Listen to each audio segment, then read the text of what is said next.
یخلیلی York, یخلیلی York.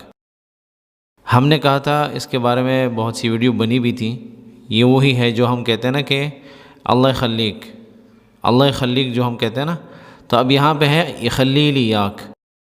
جو Syria, لبنان وغیرہ کے لوگ ہیں، ان علاقوں کے لوگ جو ہیں وہ اس طرح جملہ کہتے ہیں یخلیلی یاک، اللہ تعالیٰ آپ کو ہمارے لیے سلامت رکھے۔ لیکن شروع میں جو اللہ کا نام ہے، آپ کو بتایا تھا عربی میں کبھی کبھی ابتدا جو ہوتا ہے وہ لفظ لکھتے نہیں ہیں، ٹھیک ہے، صرف خبر پہ ہی آتے ہیں۔